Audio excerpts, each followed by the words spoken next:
We are here to bring a new type of news show. New insights, new styles, and new topics every day. We are News Generation. Bring news just for you. It's Monday, December 30th here in Seoul. I'm Song Yujin, and you're watching News Generation. Today, we're joined by Cheska Dain-hong. Good morning, everyone. Morning, and Brooke Chris. Hello.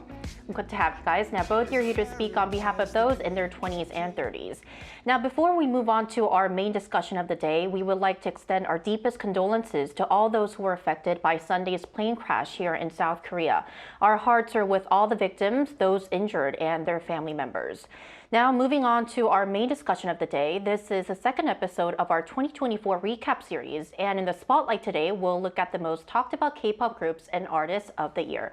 So let's first start off by recapping some of the biggest scenes and moments in the K-pop industry in 2024. Yep, and since we're recapping, 2024 for K-pop and K-culture is still running very strong and had another remarkable year, from longtime legacy idols that I'm sure our viewers are excited about, like IU, to upend quote-unquote rising stars like the boy group Rise. We've certainly had a musically enriching 2024. Right. And I'm sure global fans who are watching too would have had a very exciting year, as many of the boy groups like Stray Kids, Day6, and ENHYPEN actually went on a very big world tour to actually see and greet their global fans in person. And to back it up, many international media outlets have consecutively published news about K-pop music topping charts, billboards, even streaming sites like Spotify. So we've had a fantastic year, and Spotify even said that monthly streaming of K-pop Top 100 increased by 30%. The actual physical album sales also went up by 40%. And as we all know, K-pop also has ripple effects in terms of sales of food,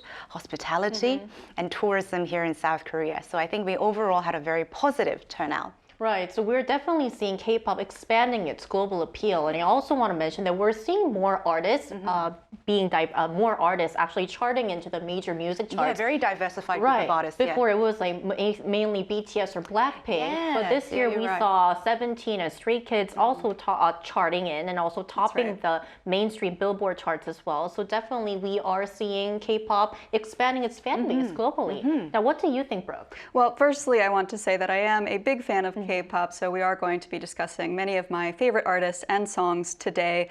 In addition to artists from previous generations coming back strong this year, like Cheska discussed, I think 2024 was also a big year for the rookies as well. Right. Kicking off with the so-called monster rookies, Baby Monster. They are the little sister group to Blackpink. They showed off their live vocals in the recent end of the year award shows, and they've been experiencing a lot of popularity since they debuted this year. Now, another rookie group that I'd like to highlight is Kiss of Life. They first debuted in July of 2023, and in just over a year, they have really established themselves as a leading group of the fifth generation, with many hits including Igloo, which went viral for the sunglasses choreography. Other fifth-gen groups that have experienced success this year include Rise, Illit, Zero Base One, To Us, and the virtual group Plave. And so the success of these rookie groups, I think, really goes to show that the K-pop industry is constantly growing and evolving and giving us these new, exciting, iconic moments to discuss every year. Right, so we definitely saw more rookie groups and newbie groups making their way to the K-pop scene and making their presence more known this year. Now, moving on, I want to ask your opinion, our panelists, because I heard that Cheska, you're very well informed of the K-pop industry, and Brooke, I know that you're a huge fan of K-pop. So I want to ask you, what kind of year do you think 2024 was for the K-pop industry? You know, I think one of the things that stands out to me of the many important and nominal events that happened this year, I think 2024, a lot of female artists celebrated a new feat, starting with IU, who went on a world tour in about 5 years, set a new world record, and Blackpink all came out with their new track, signaling a great start to paving their new chapter as solo artists. I'm sure Brooke will share more on that.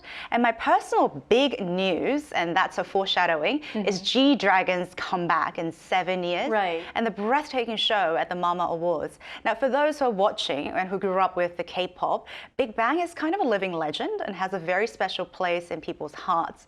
So I think it most certainly was a literal big bang when G-Dragon not only dropped a new song, but also showcased an unreleased song with all the Big Bang members that came on stage. I think that certainly could go on a K-pop history book, to my opinion. Now, when remembering we're talking about the comeback of second generation K-pop groups or idols, I also think that 2NE1 making their comeback, holding a world tour this year, also kind of mesmerized a lot of K-pop fans, especially those who remember the big second generation stars, the breakout stars. So I think definitely that was another big moment for the industry. I would even say they are the kind of generation that almost kick-started the Korean wave, exactly. K-pop boom. Yep. Right. So definitely a lot of comebacks that were memorable this year. Now, what do you remember, Brooke?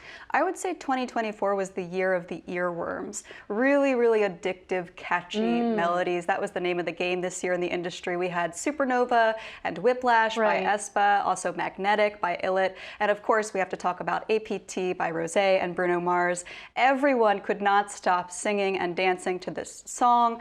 There was a particular dance move that everyone knows about that became very viral, and it kind of marked a shift. So a few years ago, before the pandemic, I used to be in a busking group, and we would dance to K-pop dances every week in Hongdae. It was very fun, but at the time, the trend for K-pop was to make the hardest hitting, fastest choreography possible. Boy groups, girl groups, it didn't matter. It was all just difficult for the ordinary person to learn. But I think with the rise of these viral, simple sing-along hits, I think we're going to see a call back to nostalgic hits like TT by Twice. Again, another very famous dance that everyone can join in on. So I'm hopeful that maybe in 2025 we'll see some easier, fun choreography that harkens back to that era of K-pop.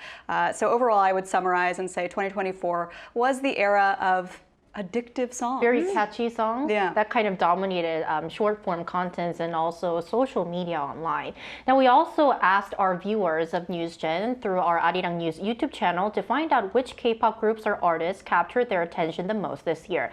And we conducted 4 polls dividing the artists into boy groups and girl groups, and then dividing them again by their debut year. And we want to mention that the groups were chosen based on their appearances on major Billboard charts in 2024. So, Brooke, could you first walk us through the results of the first poll? Yes, so there's no surprise here. BTS is the #1 boy group that debuted before 2016 with more than half of the votes, winning out over other big names like Big Bang, 17, and Monsta X. Now, many BTS members are currently serving in the military, but that has not dulled their shine any. They are K-pop legends, and their impact is still being felt. And it's not like their activities completely halted. They've still been doing things in the meantime. Group member V entered the US Billboard chart Hot 100 for the 3rd time this year with a Christmas carol, White Christmas, making him the Korean artist with the most entries on the Hot 100 this year. Additionally, Jungkook decided to go live over his vacation, and over 2 million people viewed that broadcast, just showing his impact. Meanwhile, Jimin's Who became the longest running #1 song by a K-pop soloist in the history of the Billboard Global 200 chart. Also, there was another iconic moment this year when the eldest member of BTS, Jin, ushered in another very popular experience of 2024 for K-pop. He represented South Korea as a torchbearer of the 2024 Paris Olympics. So that was a really big deal. People were very proud of that. And clearly, as we can see, BTS, they're not going anywhere. They are still very much having an impact on the music world and the industry. And of course, we look forward to seeing them come back together as a group in 2025. Right, because all 7 members would have finished their mandatory military service by June 2025. So a lot of fans are indeed excited whether they'll see a new album being dropped by the 7-member boy group. Now, Cheska, I want to ask you, how about the boy groups that debuted after 2016? Which group dominated this poll? Yeah, it kind of goes in line with what Brooke mentioned. It's the #1 boy group after 2016 was TXT. And as many of you may know, it's the brother boy group of BTS. And they released their 7th mini album last month. And during the first week alone, sold more than 1.5 million albums. And that is a record because this makes them the so-called first week million seller 5 consecutive times in a row. And I also heard that Stray Kids is going remarkably strong overseas, along with many of our boy groups like NCT and ENHYPEN. Now let's shift our focus to girl groups now. So Brooke, can you tell us which girl group that debuted before 2021 received the most votes among our viewers? Sure, another unsurprising result here. The #1 girl group that debuted before 2021 was, of course, Blackpink. Now, the girls have really been enjoying their own solo ventures, and they're all shining in their own way. Starting off with Rosé, we've talked about APT, which was a huge viral hit. She did it with Bruno Mars, and it entered the top 10 of the US Billboard Hot 100, the highest entry for any female K-pop solo artist. So congratulations to her. Jennie also found big success as a solo artist with her song Mantra. That secured her second Hot 100 entry. Lisa also put out music as well, including a solo song, Rockstar, and a collab with Rosalia, New Woman, one of my personal favorite songs from the year. Meanwhile, Jisoo is pursuing acting, and she has a lead role in the upcoming drama Newtopia. So again, although it is wonderful to see them thriving in their individual ventures, I think I speak for all Blinks when I say that we are very much looking forward to them coming back together as a full group in 2025.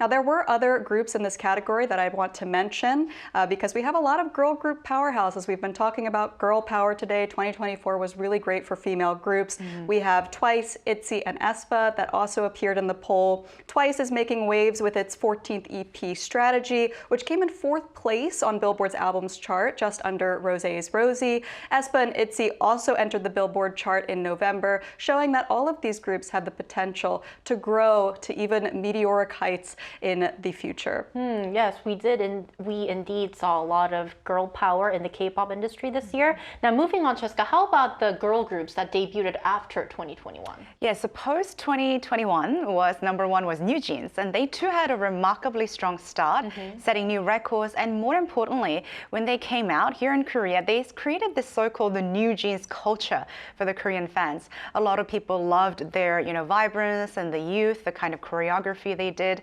But this year has been particularly rough for this girl group with ongoing controversy surrounding their management companies, Ado and Hype. But one thing for sure is that the fans are all wishing nothing but the best for this team and are waiting to see them back on the stage. And like we mentioned before, this year has been a great year for many girl groups, including IVE, Le Sserafim, and Eyelids. So we're really looking forward to what 2025 has for all of us. Right, so looking forward to what more amazing records K-pop artists will break or set in the new year, and what new songs that we'll get to see in 2025. Now, for more on the biggest moments in K-pop this year, we'll be joined by an expert after this short break.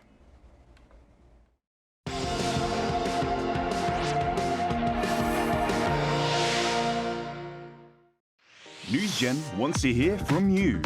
Go to YouTube and search our channel Arirang.News. Click Community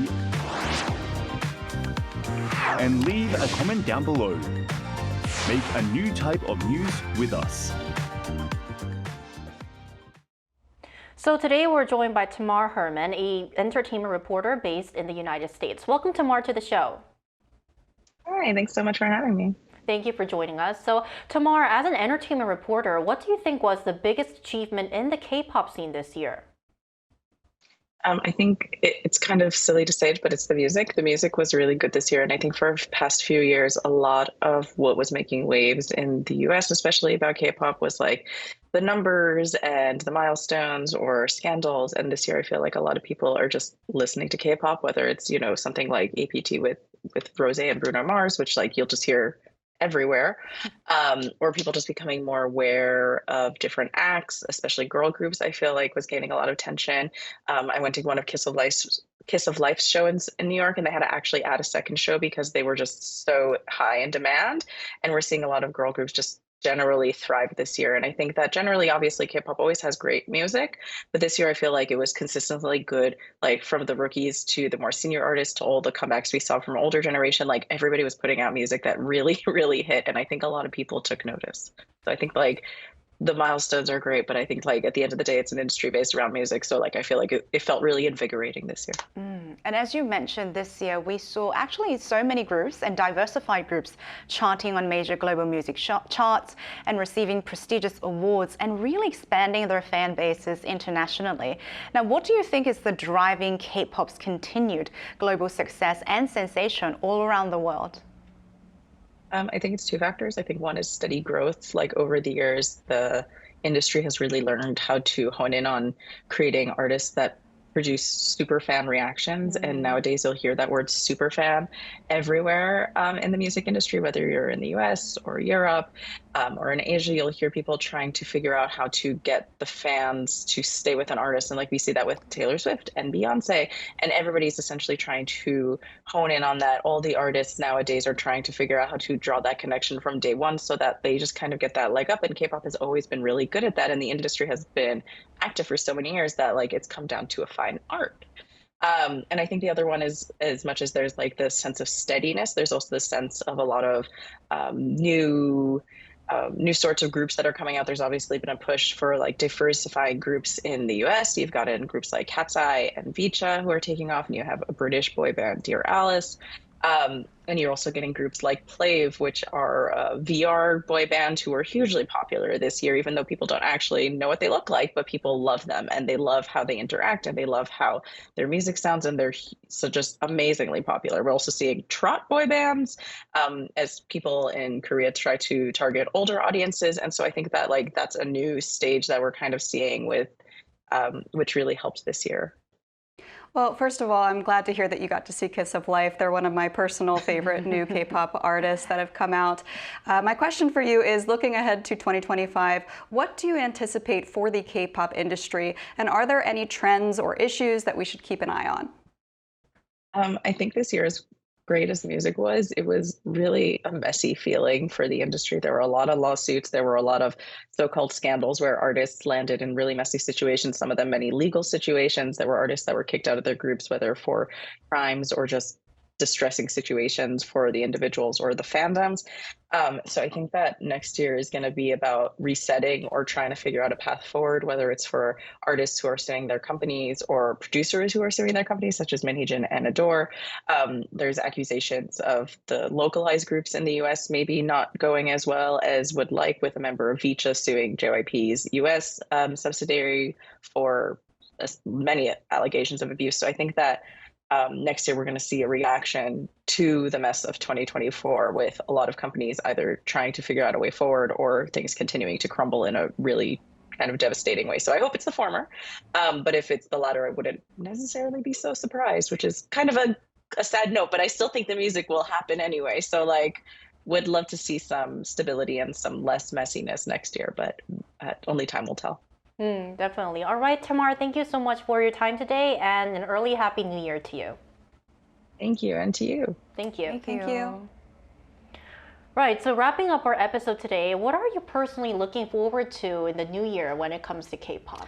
Well, that's a lot, but I must say that I am truly, really happy and proud and in awe of how K-culture has literally become a global ambassador of Korea around the world. I mean, now we're living in the time where our K-pop stars are cover of global brands, you know, speaking at the United Nations, invited to the White House, collaborating with legacy artists that we would dream of, and even like, you know, shining the Times Magazine cover. So I am truly, truly happy, and they hope that they carry this remarkable legacy further in 2025. Right. And most of all, and probably most importantly, I think, you know, when it comes to K-pop and entertainment, I think it is very easy to be swept in one side because there's a lot of showing and showcasing of the external.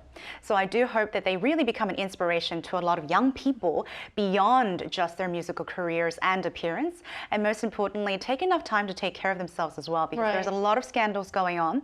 But these are really, really young people at the end of the day. So I hope that they still get to really embrace their youth and become healthy young adults. Yeah, cheers to 2025. So a good and healthy year, both for the fans and also, most importantly, the K-pop artists as well.